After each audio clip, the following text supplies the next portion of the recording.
많은 분들이 요즘과 같이 정말 손가락만 누르면 편하게 식사할 수 있는 세상에서, 그리고 만성염증은 궁극적으로 암으로 발전할 수 있는 가능성이 있죠.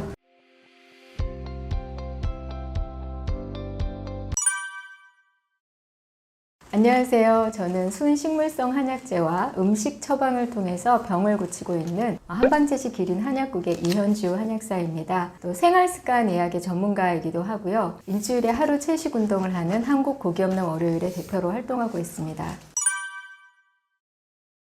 생활습관의학은 현대의학의 한 트렌드로 떠오르고 있는데요. 우리가 생각하는 약이나 수술과 같은 공격적인 방식 대신에 생활습관을 처방하는 그런 의학의 한 부분입니다. 생활습관의학에서 처방하는 것은 6가지가 있는데요. 첫 번째로는 음식을 처방하는 것입니다. 주로 식물성 다이어트라고 하죠. 그래서 채식 위주의 식단을 처방하고 있고요. 두 번째로는 현대인들의 움직임이 굉장히 둔해지면서 많은 병이 초래하고 있기 때문에 운동 처방을 하고 있습니다. 운동을 얼마나 자주 그리고 어느 정도의 강도로 해야 하는지, 어떤 종류의 운동을 해야 하는지를 처방하고 있습니다. 세 번째로는 수면인데요. 많은 분들이 잠을 못 주무시죠? 건강한 수면이야말로 정말로 보약인데요. 건강한 수면을 어떻게 생활 속에서 실천하실 수 있고 적용할 수 있는지 처방하고 있고요. 네 번째로는 알게 모르게 우리가 탐닉하고 있는 것들이 있죠. 알코올이라든지 또 니코틴, 흡연, 그리고 카페인, 그리고 어떤 분들은 너무 일 중독에 빠지거나 또 사람 관계에 또 중독에 걸려 있는 경우도 있죠. 이렇게 중독적인 어떤 부분에 대한 처방을 하고 있습니다. 어떻게 하면 우리가 균형을 잡고 살아갈 수 있는지 처방하고요. 그리고 또 한 가지 부분은 스트레스 관리인데요. 모든 병이 인간관계로부터 오는 스트레스, 일로부터의 스트레스, 또는 자기가 스스로에 대해서 만족하지 못해서 오는 스트레스 등 다양한 스트레스 요인이 병을 유발하죠. 그래서 생활습관의 한 부분으로 스트레스를 다루기 위한 솔루션을 제공하고 있습니다. 또 마지막으로는 인간관계 속에서 조금 더 긍정적인 그런 관계를 형성할 수 있도록 긍정적인 사회적 활동에 대한 처방을 하고 있습니다. 이렇게 6가지 처방이 생활습관 의학에서 다뤄지는 부분입니다. 여러분들은 어떠신가요? 제가 지금 설명드린 생활습관들이 다 건강하신 분들은 아무 문제가 없으시겠죠? 예를 들어서 건강한 음식을 먹고 계신 분들이라면 아마 좀 걱정을 덜 하셔도 될 겁니다. 그런데 많은 분들이 요즘과 같이 정말 손가락만 누르면 편하게 식사할 수 있는 세상에서 집밥을 드시는 분도 드물어졌고, 또 집밥을 드시더라도 자극적이지 않게 건강한 음식을 조리해서 드시는 부분도 굉장히 신경 써야 될 부분인데 우리가 잘 간과하고 있는 부분들이죠. 또 직장인들은 외식이나 주문식이 많고, 또 이제 밤늦게 야식을 하신다거나 아니면 회식을 할 때 음식이 굉장히 안 좋은 음식들과 알코올을 같이 섭취하시는 경우가 많아서 만성 질환에 노출이 되어 있습니다. 그러다 보니까 당연히 자연스럽게 몸의 움직임이 둔해져서 운동이 부족해지고 비만해지고, 이렇게 되면은 대사 기능이 많이 떨어져서 대사성 질환에 노출이 되죠. 그리고 잠을 못 주무시는 분들도 많고요. 그리고 이런 것들이 다 충족이 된다 하도 스트레스 관리가 되지 않아서 스트레스를 많이 받고 있으신 분들은 사실은 모든 병이 마음에서 온다고 하지 않습니까? 그래서 제가 보기에는 생활습관은 현대의학에서 아주 중요하게 다뤄져야 되는 부분이고 많은 분들이 공감하실 거라고 생각합니다.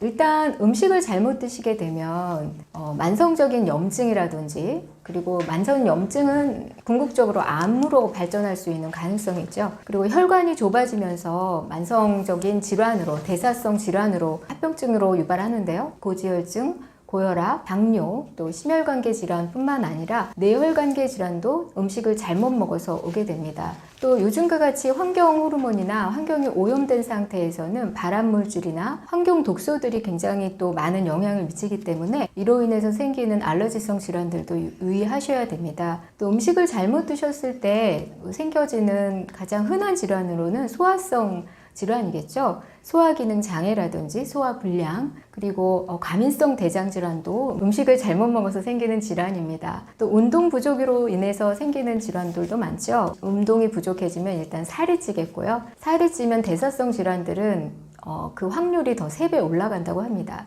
그리고 또 스트레스 관리가 안 됐을 때, 흔히 우리가 말하는 화병에 걸렸을 때는 우울증이라든지 불면증이 유발될 수 있고요. 우울과 불면에 또 다른 병들이 같이 오게 되면 이것은 만성질환이 되면서 궁극적으로 몸을 망가뜨리는 원인이 되겠죠. 또 중독성 물질들, 알코올로 인해서 생기는 병들도 많죠. 알코올이 가장 타격을 주는 장부는 간이잖아요. 간이 나빠지면 같이 또 췌장도 나빠지고, 간에 독소가 가득 찼을 때 독소가 해독되지 않으면 다른 장부에도 영향을 미치고 혈관 자체에 때가 끼기 때문에 간과 또 신장이 함께 영향을 받기 때문에 만성 질환뿐만 아니라 만성 독소로 인한 염증성 질환, 또 암 질환까지 유발될 수 있습니다. 그리고 인간관계가 건전하지 못하고 매사 좀 부정적인 부분들은 결국은 우울증, 화병 이런 신경정신과적인 질환을 유발할 뿐만 아니라 이것이 궁극적으로 대사성 질환이나 또 만성 질환을 유발하게 됩니다. 그래서 모든 생활 습관들은 다 연결이 되어 있다고 보시면 될 것 같습니다. 사실 제가 막 고기를 좋아하는 사람은 아니었는데 저희 세대가 어떻게 보면은 저희 부모님들에 의해서 억지로 고기를 먹게 된 세대인데요. 제 기억에 저희 아버지가 이제 제가 어렸을 때 돈을 이제 만지기 시작하신 거예요. 어렵게 자수성가를 하셨는데 돈을 벌기 시작하시면서 그 보상을 자식들 입에 고기를 넣어주면서 돈 버는 보상을 하신 분이세요. 그래서 주말마다 저희는 고깃집에 가서 고기를 먹었고, 아버지가 이렇게 퇴근하실 때는 꼭 통닭이라고 해서 시장 같은 데서 파는 통닭을 한 봉지에 이렇게 사오셨어요. 그러면은 아버지가 오시길 기다리는 게 아니라 통닭이 오기를 기다리면서 어린 시절을 보냈던 기억이 나고요. 커서는 의도적으로 고기를 많이 먹었다기보다는 그게 습관이 되었기 때문에 특별한 문제를 느끼지 못하고 고기를 먹었고요. 그래서 저는 맨 처음에는 그런 문제의식으로 시작했을 때는 이제 유제품이나 치즈 정도는 먹었습니다. 왜냐면 제가 어렸을 때부터 피자를 참 좋아했고 치즈를 굉장히 좋아했던 사람이어서 치즈 정도는 허용해야지 라고 가볍게 마음을 먹었고요. 그런데 이제 그 공부를 더 해보니까 유제품이 건강에도 안 좋고 공장식 축산으로 이렇게 만들어지는 우유가 굉장히 비윤리적이더라고요. 그래서 좀 의도적으로 유제품을 끊는 비건이 되었습니다. 그래서 비건으로 식사하게 된 지는 한 17년 정도가 되었습니다. 채식으로 20년간 해보니까요. 일단 체중 관리가 좀 편하죠. 예, 저희 나이에 더 이상 살이 찌지 않아도 된다라고 하는 안정감, 또 대사성 질환에 대한 두려움이 없다는 것도 굉장히 장점인 것 같고요. 또 채식을 하면서 좋아진 점은 제가 예전에는 진짜 좀 빵점 엄마, 빵점 주부였다면 채식을 하고 나서는 내가 먹고 살기 위해서 바깥에서 사 먹을 게 없었기 때문에 요리를 했어야 됐습니다. 그래서 그러다 보니까 음식의 성분이라든지 식재료에 대한 이해가 좀 높아지고 점점 요리에 대해서 자신감도 생기고 요리를 잘 하게 되었고요. 요리를 하다 보니까 내 삶이 조금 더 자연스러워진 것 같습니다. 그리고 요리를 통해서 다른 사람들에게 뭔가 좀 선물을 해줄 수 있는 기회도 많아져서 그런 장점도 있는 것 같고요. 지금 이제 나이에 비해서 다른 특별한 건강상의 문제 없이 현재로서는 어떠한 통증도 어떠한 문제도 없이 건강하게 잘 살고 있습니다. 그리고 심리적으로도 예전에는 제가 좀 불안증 같은 게 좀 있었어요. 그래서 채식을 시작했는데 좀 굉장히 완벽주의이기도 하고 좀 노심초사형이랄까요? 제가 이제 좀 전형적인 소음 체질이어서 굉장히 생각도 많고 또 노심초사형인데 채식 때문이라고만 뭐 말하면 너무 억지스럽겠지만 나이가 들면서 조금 더 좀 느긋해지는 것 같고요. 생각을 하는 데 있어서도 균형을 좀 잡는 편이다라는 생각이 듭니다.